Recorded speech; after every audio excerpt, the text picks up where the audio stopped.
welcome back to Bumps and Burpees. Today I'm joined by Jodie Brandman, who is a nutritional therapist specialising in women's health and fertility. Tell me a little bit about you first. So how did you get into this? Oh God, I had a whole long journey. I got ill from glandular fever and went to uni and was burning a candle at every end and just got really run down. And then I got shipped off by my mum to a health food shop round the corner, and they sent me home with loads of potions and they felt really good. So I thought there must be more to this. Magic. I loved it. Got into it, started researching more, and then started to look at digestion. But then I sort of had my own fertility scares. I had they found growths on my womb, on my uterus with the lining, and how did they find that? Were you going for a test anyway, or? Yeah, well, I was having intense period pains. Okay. It was horrific. They just kept getting worse. I was throwing up. It was awful. Oh gosh. Yeah, okay. really, really bad. And they found polyps, and then they said, "Oh, are you trying to conceive because you might have to have an operation. You won't be able to fall pregnant with this." Scary, isn't it? Yeah, and I'm quite prone to anxiety, so I was just I was a state, an absolute wreck. And were you trying to conceive at that stage? No, but I knew I wanted to. But then I thought, oh my God, I just have to sort my body out first, and I wasn't ready, but I knew that it was coming. And I knew, well, I was married, so I knew it was going to be a couple of years, but I was just freaking out about that idea, and I thought I didn't want to start trying. So until I was ready, I'm sort of waffling now. No, that makes sense. So then I just went headfirst into research and just started looking at things. They kind of suspected I had endometriosis. Yeah. I didn't want operations. It freaked me out. I was like, what can I do? How can I reverse growths? Can I balance my hormones? Can I support my detoxification to get this out of my body? And I basically just went all out research. Meanwhile, the more I was doing that, I kept getting fertility clients. Can you help me? So then I started Okay, so sort of organically happened. Yeah, and I had the loveliest women come to me, and I thought, actually, I really want to help them and support them. So everything kind of just grew together. And then you ended up getting pregnant. Yes. And how long? Yeah, with no operation. I was really excited. Yes, thank you. And all was fine? Yeah, all was fine. Amazing. Okay, right, so we will get into some of these questions. Yes. Lots of good ones, but let's start with, I know you love talking about this, but what is the difference between folate and folic acid? It's my favourite question. Right, lights up. I know. This is a massive, massive thing. A lot of healthcare professionals assume that folate and folic acid are the same thing, and they are not. So folate is a natural B vitamin, whereas folic acid is a synthetic form of folate. Okay. So it's just a synthetic man-made version, and that is kind of the difference. However, there is around, I don't know what the statistics are at, but it's kind of approximated about 40 to 60% of the population have a genetic mutation on their MTHFR gene, or their methyl tetrahydrofolate reductase. Okay, yeah. I see why it's abbreviated. I practiced that, yeah. No, so it's the MTHFR gene. And quite a high percentage then. Yeah, well, they're kind of between 40 to 60%. I don't know why it's an average range. I don't know, maybe. I'd say to have that's higher than I thought that would be. Yeah, it's huge. And well, that's just to have one mutation. So that when you've got a mutation, that means you cannot utilise folate efficiently. You're slow at utilising it, really. And so when you add on, and you can't really process folic acid, the synthetic form.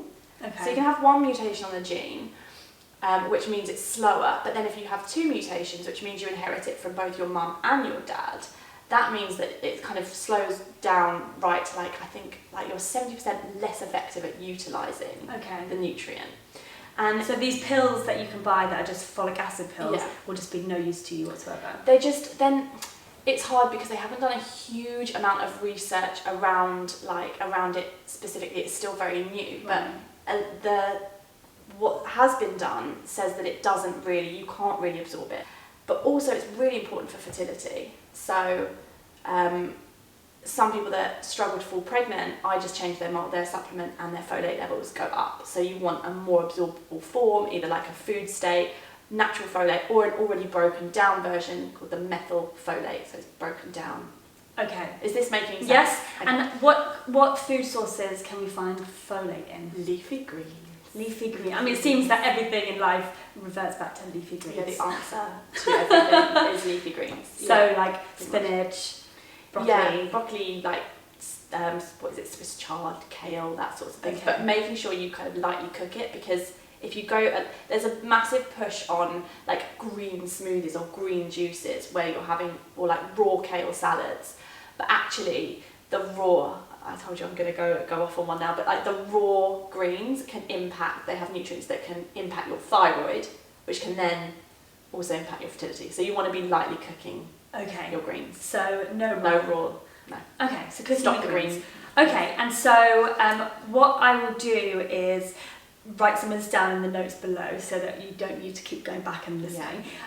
But would it be worth people automatically going for folate instead of folic acid, even if they don't know whether they've got this mutation or not? I think so. I think it's just it just eliminates that risk, because I mean, the things you want to be looking for as to whether you might have that mutation, some clues are your genetic history, family history. So if you've got family history of heart disease, blood pressure issues, stroke, depression, and family history of fertility issues, these are all sorts of things that might indicate that there is a mutation. Okay. But yes, I recommend nearly everyone. The best thing that you can do is have like a food state supplement, because it's mostly natural. It's like extracted from food. That's kind of your safe bet. Okay. But there are so like supplements. more natural. Yeah. Supplement. Yeah. Okay. And they do have, some of them say food state, but I know there's one brand that it says it's food state and then it says folic acid, but I think that's just sort of to appeal to Sell. but it is, if it's food state, it means it's extracted from food, which means it could be utilised and it's folate. Amazing. Okay. Right. Yeah. I think I got it. I think I good. got that. Okay. Next question. Herbal teas, are they safe for pregnancy? The pucker variety, this lady has asked, is licorice root okay? I guess we're talking about all herbal teas. Can we take them while we're pregnant? So no, I'm not a herbalist, so Okay. I can't really specifically advise on herbs. No, not all herbal teas are safe, I know that, because things like licorice, they can interfere, that they're generally not recommended for pregnancy. Okay. I don't feel comfortable completely saying exactly which ones, because it's not. But people should be wary. Be wary. I think things like, general mints and mint teas and those sorts of things are safe. Again, you want to be aware of like the caffeine content in some teas that might have, even if it's herbal, they might have caffeine. Most are. Just check. All I would say is just check, read. Some of them they say not safe for pregnancy. Okay, but your standard like fresh mint tea is probably going to be fine. Okay. So, next question. Trying to get pregnant, any tips beyond folic acid, folate, and a healthy, balanced, varied diet? Anything to like prepare our bodies to conceive?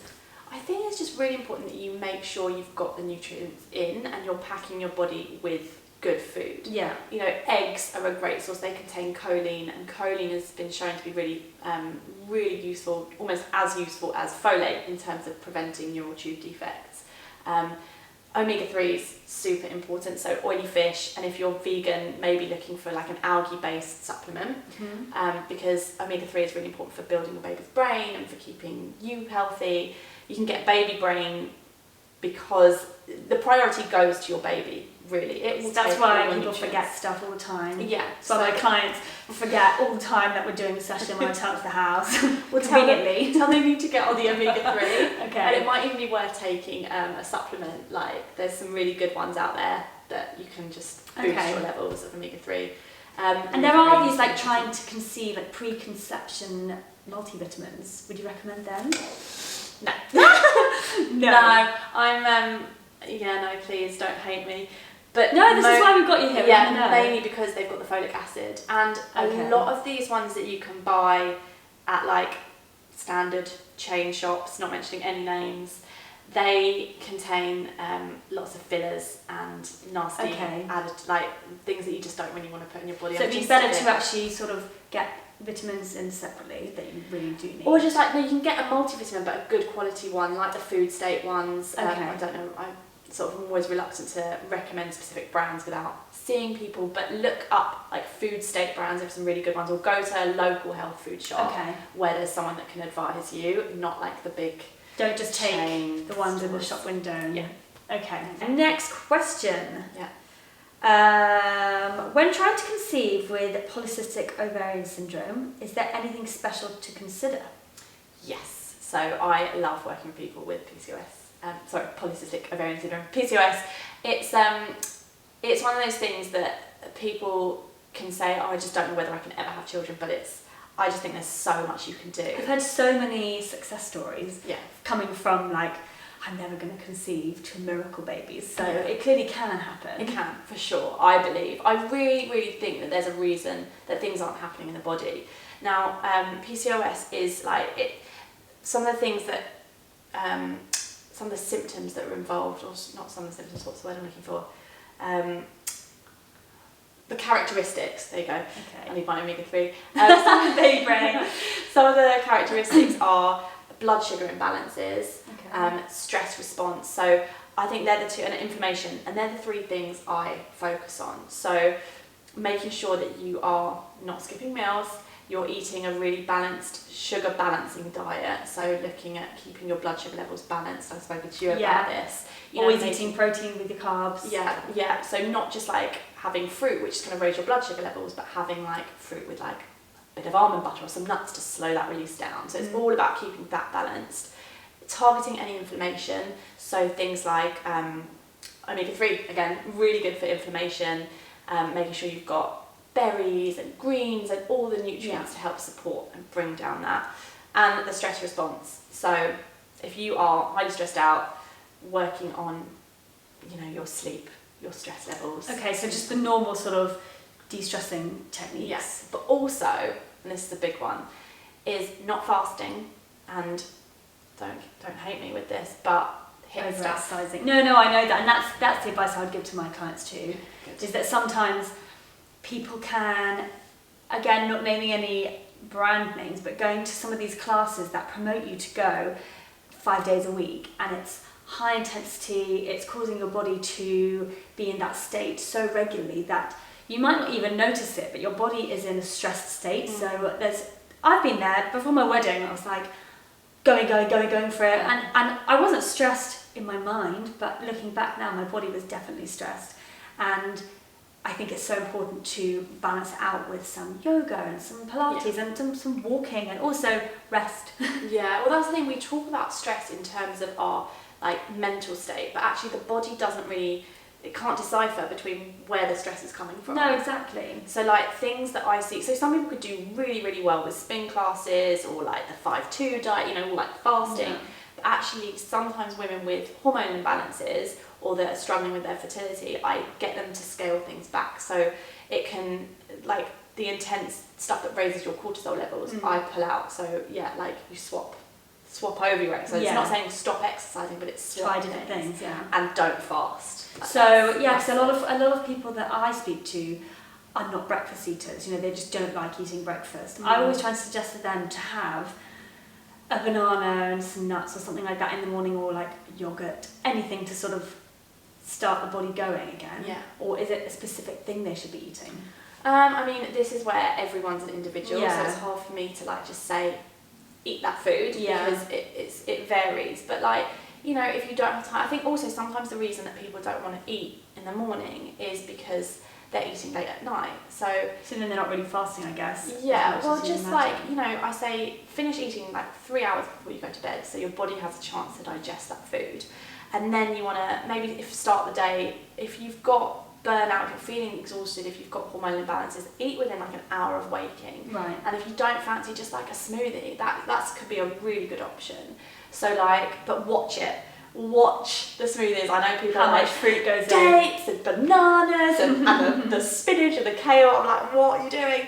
So I'm actually going to start putting videos up on how to make a proper hormone balancing smoothie, but like look at the berries, the avocado, so then you've got the fat to slow things down and a protein to keep you full for longer, and just Yeah. Okay. There you go. So keeping the blood sugar levels stable, relaxing the stress state in your body. Okay, but people with PCOS can get pregnant. I've been working. Okay. Actually, I've been working with a client recently. She's so lovely, and she hadn't had a natural period for ages, and I think she said for a year, I think. And we started working together and putting in the nutrients, and she was fasting and she was doing HIIT, and I was like, stop. She said she's lost weight firstly. She probably never thought that would happen. I know. And she's had her first natural period in a year. Well done. Yeah, it's amazing what you can see happen just from tweaking things. So amazing. Okay, never lose hope. No, don't. Never lose hope. All right, let's do one more. Let's go for this one. Will cutting out gluten help getting pregnant, or is this a myth? Look at your face. I know. Like, how do I word this? Because I know a lot of people are on this gluten-free fad these days.